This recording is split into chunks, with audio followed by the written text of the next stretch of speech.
Hello, everybody, and welcome to Gnip Gnup. I am Greg Gnip. I will be the Gnip. That is Chris Yazinski. He will be the Gnup. It's Friday. The sun is shining. It's warm out right now.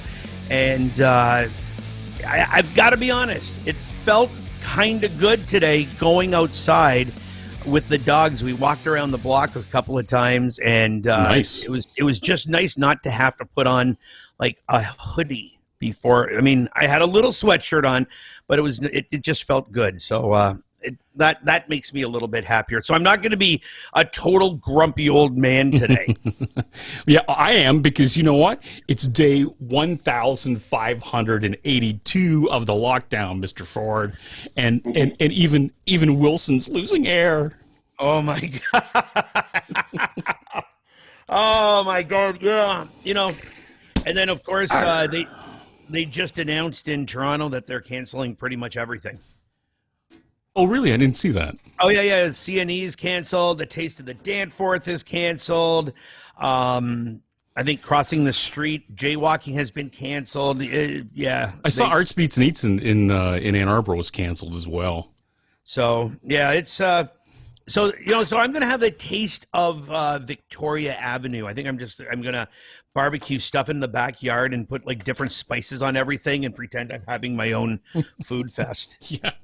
Don't forget to wear your mask. Oh, I will socially distance with myself. As I've been in this longer, I've realized at times I don't even like myself. Oh boy, it is so tough. And I gotta tell you, Greg and I are not anti-vaxxers. We're the guys who actually, by the letter of the law, we're out there, promoting it and helping people out. This is always a show that's being positive. We don't like conspiracy theories or anything like that. But today I watched the head of the CDC in the United States do a press conference on this rollout of, hey, you can take your mask off outside, and you can also go hang out with other people who are vaccinated without a mask, even indoors. And I'm like, wait a minute. How do you know that they've been vaccinated? Scout's honor. There you go. I don't know. I was really confused. I was baffled by this announcement. So, and then of course in Alberta, the premier has said that the only way you can go into a store without a mask now is with a doctor's note. So none of this, I've got a disease, but I don't have to tell you. No. In Alberta, it's prove it. Yeah, it's going to be an interesting summer, man. It really is, because I still think that there's going to be big pockets of it in different areas, and I think we just got to deal with it. So, well, and this is what I have to say. This is what I have to say about the whole idea of the summer and COVID-19. Chris, what are you drinking? Well, I'm glad you asked. Today, we're using Founder's Original Pampaloma. Oh! It's a fancy tequila Pampaloma. Oh, it doesn't really matter. Nice. It's 7%. That's all that matters to anybody. That's very nice. See, and I decided that I was going to have like myself a little dessert before I started my day of drinking. I mean, wait, no, before my whole day starts. It's a coffee with 40 Creek Nanaimo bar again. Jesus, that's like a dessert. It is. It's delicious. And of course, and I got to say hi to Michelle from Karma Wine Bar. There you go. I like her little glasses. Awesome. Which sounds kind of creepy. So, we have a real exciting show today. We're going to bring on our old friend, Rory Fiore. He's a Windsorite, went locally to school here. And what school did he go to? I believe it was Assumption, wasn't it? Yeah, he went with my wife to school, believe it or not. And he's a Canadian actor, and he resides now in the wonderful town of Stratford, Ontario. Welcome to Gnip Gnup, Rory. Thank you very much, guys. It's great to be here. Yeah, it's great to see you. I mean, we've known each other from like university and stuff like that, and it's great kind of catching up. And I believe I probably poured you drinks at Faces on College. Probably when I was underage. Oh, geez, we'll edit that one out. Well, there goes my smart serve. Thanks a lot, Rory. Thanks a lot. So, the reason we're getting Rory on was... Faces on College still there? The building is, the sign is, but sadly, it is empty. Oh, okay. Yeah. So, the reason I wanted to get you on, Rory, was, when we talk about, we always talk about Canadian music and international music, and Greg and I really feel for everyone behind the scenes who are not working, right? You know, the stage hands, the roadies, the guitar techs, the drum techs, you know, the sound guys, never mind the ushers and the ticket takers and all these people in these live venues, because we're massive fans of live art. And you know, I wanted to bring you on because you have a real personal perspective on not just the Canadian arts and entertainment section, but also, you know, working in the theater at Stratford. Yep. You know, and you know, Yeah. and you know, not to make this question really long, but just to kind of tell people, because we have lots of international viewers of this show, Stratford. You have two of them.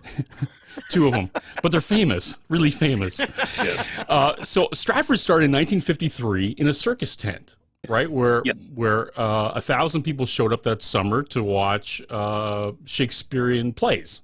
Well, yeah, it came about by a gentleman by the name of Tom Patterson. The town had sort of two periods of real sort of, you know, robust times. One was in furniture making in the late 19th century, early 20th century, and then it was into trains, and it was a hub for CN to actually fix all of the locomotives. And when that started to dissipate, a young gentleman by the name of Tom Patterson decided we needed to have something in the town to bring people here and to kind of regenerate the economy a bit. And he came up with an idea of, why don't we do some Shakespearean plays? And someone said, well, how are you going to do it? And he said, well, I'm going to go to New York and I'm going to talk to some theater people there. And he didn't know anybody. And so city council gave him like $100 and he went to New York City and he met some theater people, and Tyrone Guthrie was one of them, who was a really well-established English director by then. And he thought this would be a very, very cool idea. This would be great to do this stuff in a small little town. Yeah. And and it just kind of snowballed from there. And the first people to be on the stage were Alec Guinness and Irene Worth, who were, you know, stars. Well, Sir Alec Guinness. And there were two plays. They did All Is Well That Ends Well and Richard III in a tent. The tent was, it was the second largest tent in North America at the time, and Barnum and Bailey helped put it up too, because it was just so big. Yeah. And for the first 4 years of the festival, we have a thrust stage, we call it. So the stage kind of comes out and you're surrounded sort of by the seats themselves, sort of in the old kind of Greek and Roman stuff. And the stage never left. They usually just tarp it over in the wintertime and then just take off the tarp and put up the tent again. And then in 57 was the first year that they actually built the building. Right. And what's fascinating, sorry, Greg, what's fascinating to me is it's actually North America's largest classic repertory theater company. Yes. That, you know, because you have five theaters now, and it also four. We had four. Oh, four theaters, and then it's also Canada's largest cultural entity, with 500,000 tickets sold every year, with like a budget of like $70 million on Yes. product. Like that's massive for your town. Well, and also when you look at the budget, you know, and our budgets do range 65 to 70 million a year. Only about 4% of that is government funding. Oh, The rest is all through ticket sales and donations. right. So it really is an establishment that needs patrons. See, And well, and it's one of those things, though, that I wish more people understood this story of what, you know, the theater has done for Stratford, because perhaps maybe other cities could understand that the arts can actually help build a city up again, and it doesn't have to be sports. It doesn't have to be, you know, the arts and food can really make a city come alive again. I was told one time by the idea was that every dollar put into the arts recoups almost $7 back. So Wow, it's and that's incredible. And the arts in Canada makes up almost 10% of the GDP in all its aspects, in all the people who are employed, you know, in every aspect of that. You know, I mean, in this kind of particular, I mean, if you say it's true, Chris, that we do sell like almost 500,000 tickets a year, Right. to town, that's about $150 million a year being brought into the surrounding area. And It's astounding. yeah, and it's not a large town. I can't No, remember it's 32,000 people. Right. So it's not a large town in Ontario, if you're listening from our American friends. And, you know, I revisited Stratford just a couple years ago with my wife off season, and just fell in love with the town. It's quaint, it's beautiful, it's clean, it's walkable. Yeah. It's got the beautiful Shakespeare Gardens in the center of town. It's great restaurants. Oh yeah, exactly. Great restaurants. Well, we've been lucky in a lot of ways. One of the kind of one of the individuals, Orr Insurance, has been here for well over 100 years, and first Mr. Orr, he was really big on making parks something that the town needed. And when CN was doing their rails, they wanted to come and put a rail right through downtown and right by the water, because they thought it'd be an easy access to their hub. And the town got together, and Mr. Orr said, "Don't do it. Don't let them come here and do that." They said, "You can tell them where to put the tracks on the outskirts." They said, "Don't let them come through, because they'll ruin everything, and they'll ruin your park system. They'll just destroy it." And then everybody got on board. And ever since then, our parks are a really big deal.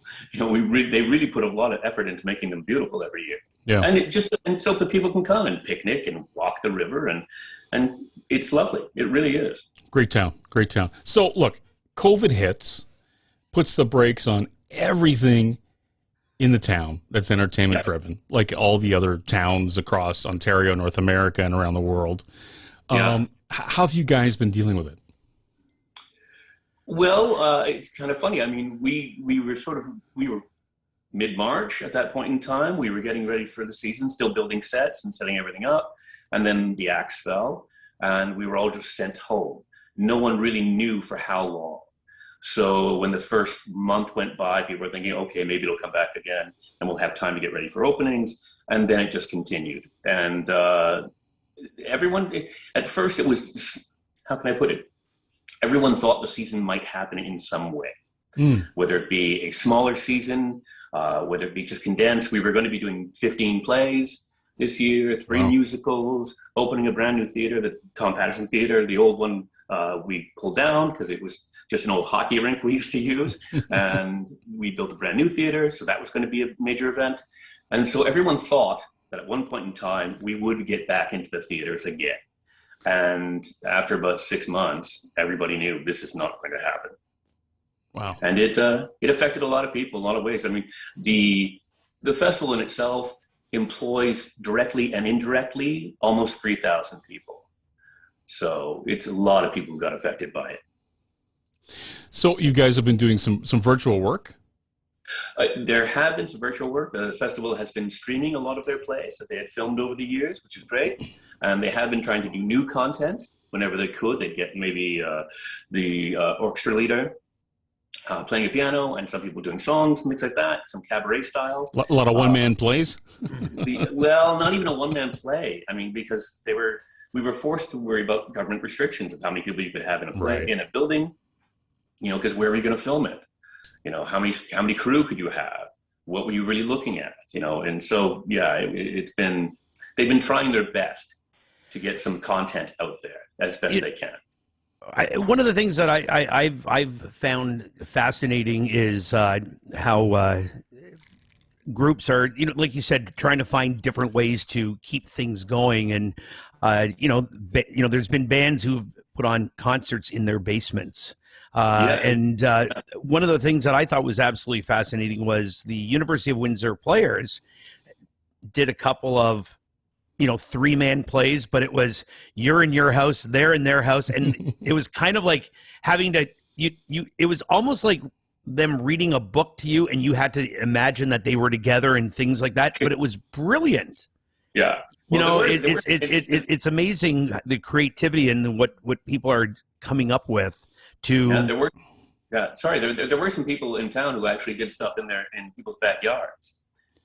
It'd be like a two-person play, and they'd sell like 20 tickets, and they go, you can have 20 of you in the backyard, 6 feet apart. We'll do a 2-hander, and it'll be an hour and a half, and that'll be it. So people were trying; they really were. Now, So one of the questions I've always wanted to ask theater groups and things like, how do you guys? And I know we're going to go back to like your last couple of years and everything. You always come up with a wide array of shows. How do you come up actually with the season? That's something that I've always been fascinated with. That's an artistic director choice, usually always. Right. But there are, instances where if they want to have a certain director and a certain director goes, I would like to do this show. And they go, oh, well, that sounds great. We could do that. And then it kind of starts to come together. Sometimes, in the instance with Anthony Cimolino, the artistic director here, he has a theme sometimes for the year. And, his theme might be, madness or something. And then the plays kind of reflect that theme in some way. Usually we always have 2 musicals. And they've always been very, very popular. Last year we were going to do 3. Donna Fiore, who's actor, dancer, choreographer, and director, her musicals have been huge successes here, massive. In fact, Rocky Horror Picture Show, which we did 2 years ago, was the longest running show we've ever had in the history of the festival. It was astounding. Yeah. So speaking of the Rocky Horror Picture Show, you know what I learned yesterday? Was don't sing Sweet Transvestite through the park while you're walking by yourself. Some of the mothers looked a little strange at me. Yeah. And then we always do the Shakespeare's. We usually about 4 a season, but we like to do those in rotation. So, you can't do a Romeo and Juliet every year for the high school kids. You've got to kind of change it up. So, maybe once every 5 years you do the Romeos and Juliets. And there's going to be popular ones that everybody knows, and then some ones that are not as popular. So, but the magic kind of here, because we have 4 venues, the largest, the main stage is about 1,850 seats. Second largest, around 1,100 at the Avon. The Tom Patterson Theater is about 700. And then we have a studio theater space that's about 275. So the nice thing about that logistically is that if a particular play isn't as popular and people don't know it, and it's not going to sell 2,000 seats, you go, oh, well, let's put it in this theater because we know we can get, at least 300 people to that one. So we'll do that there. So, and then that's kind of how they figure out where it's going to be. And we just do the Shakespeare's, and sometimes, as I said, directors go, I want to do this Shakespeare. So, yeah. And that's kind of how they work on a season. But yet seasons are not just, they're not going to be working on, say, 2021 in 2020. They're also going to be working on it years before because some directors aren't available. Like Robert Lepage came and did Coriolanus. Now, he's a man who's always desired places. I mean, if you wanted him to come back, he might not be able to come back till 2024. And so the rest of your year looks like what? Now that we've kind of talked about June 2nd, some sort of staged opening, do you look at, are you guys looking at like a late summer into fall, winter season? This year they've thought of, and they're trying their best to get 2 tents going. One near the Tom Patterson Theater in the parking lot, and one near the Festival Theater, because we're still under the restrictions of government regulations of how many people you can even have in a gathering. So we're hoping they can have that happen. And so they're hoping to have the plays, there'll be 2 plays at each tent and some cabarets at each tent, no more than 8 people. So with the cabarets, it'd be 4 musicians, 4 singers, and then with the plays, it would be like 8 actors. Jeez. At the most, yeah. So, but as again, we're back in lockdown till June 2nd. So again, you're under the restrictions of government regulations that say you can't do anything just yet. So even trying to build, lighting and sound and getting all that ready, you can't do it. You can't do anything now. So is this, I guess it's like everyone else in the music industry right now. It's all like, it's a bank off. It's all, okay, we're planning for 2023. We're planning for 2020, 2 and a half. 2022 is probably, I think, the first time we're going to get back into a building. Right. Whether and hopefully at some capacity. Well, hopefully, yeah. And I'm with IATSE, which is the Theatrical Stage Employees Movie and Film Union. And in my jurisdiction, we also do Kitchener and Cambridge, Waterloo, Guelph. So all those theaters as well are finding it really difficult to get anybody in there. I know the Symphony in Kitchener has had live streaming shows. Right. So it's quite interesting to see the Symphony, each individual behind plexi. It's really interesting to watch them try and, get it all together. Yeah. And then I did a streaming band one time in Guelph around late February of this year. It was the first time I'd been in the theater in almost a year. And we did some streaming then. But it's really every individual is behind plexiglass. You don't touch anything, of anybody else's. I was just doing camera one, and it was like, just stay on camera one and don't worry about anything else. Yet we can film 2 Titans in Guelph. Well, and see, this is the thing about film and television right now, is that if you're in a production right now, right, that's your bubble. That's your bubble. And you would have been tested, COVID testing, way before you got on set, and you've been COVID testing all the time, probably every day. And that's something that you can't do with theater goers or theater play and staff and crew. Yeah, for some reason it's different. And I don't know why the regulations are different, why you can get on an airplane with a mask, but you can't get into a theater to go see a performance of any kind. But just like you can't go golfing. Right. Exactly. You know, I have a friend of mine who can't wait to get out on the links. But now he's being told you can't. It's got to be frustrating when you see some of the, the United States is talking about, a friend of mine works for AEG, and he just posted that Flaming Lips are going to be touring, and they're going to be playing across the river in the Detroit area on November 22nd. So, the United States is talking about concerts, indoor venues, and in Canada, it's kind of like, well, in Ontario, well, you can't sit outside to watch a show. Yeah. And I mean, what's morale like? I mean, it's got to be kind of tough with some of the actors and stagehands. Well, yeah, I mean, morale I don't think is as high as it has been in the past. Everyone sort of knows that we'll get back to it eventually, but I think they're finding, what do I do till then? So a lot of people have found other jobs. I have some friends who are really into photography, so they've found little kind of side gigs with doing that. Other people have gotten jobs in factories. I myself am working for the LCBO right now. So everyone's kind of finding their little place and going, I'll get back to it eventually. And they just know that until we get everyone vaccinated, there's just no going forward. And of course, I'm not in a hot spot, but I know that, Toronto's the hot spot, Peel region is the hot spot. I know Windsor got hit really hard for a while, and I know you're coming out of that. London got hit, and it's all of a sudden, where's the next hot spot going to happen? Rory, I know it's on a positive note, man, but you know what? We wish you guys all the best, and I'm always thinking of all that support to make that thing happen, right? I mean, you see a play and you go, how many people actually it took to put that thing on? Yeah, a ton, yeah. Well, even it's funny. I get to do, working in Kitchener and other venues, I get to do touring companies a lot. So it's interesting when you go, say, Mamma Mia is coming through, and they have their crew, their main guys who are coming with the show itself. Right. But it may take 50, 60 people to put that thing together in a morning.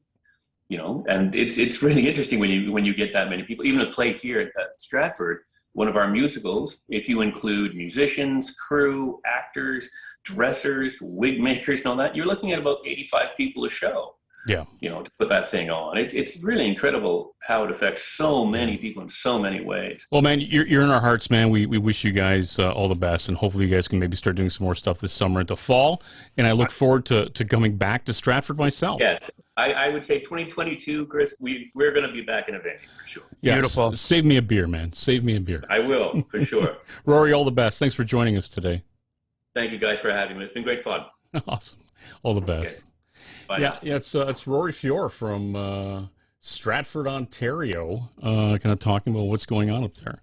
It's, I think about some of my buddies who, in the music industry, who in the Detroit area and stuff like that. And I mean, it's like he said, finding other jobs, just doing whatever. I've got a buddy of mine who's, used to tour with all the big name bands, and he was helping out doing oil changes.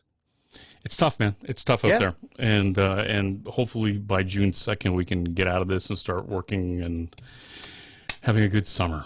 I'm hoping. I don't know. It is what it is. It is what it is, my friend. It is, and you know what it is? It's the end of the show. You wake up in the morning, be happy. Absolutely. And that does it for another edition of Gnip Gnop. Join us next week when our special guest is Universal Honey. There you go. We're going to talk music. Have a great week, Greg. We'll see you guys. See you, buddy.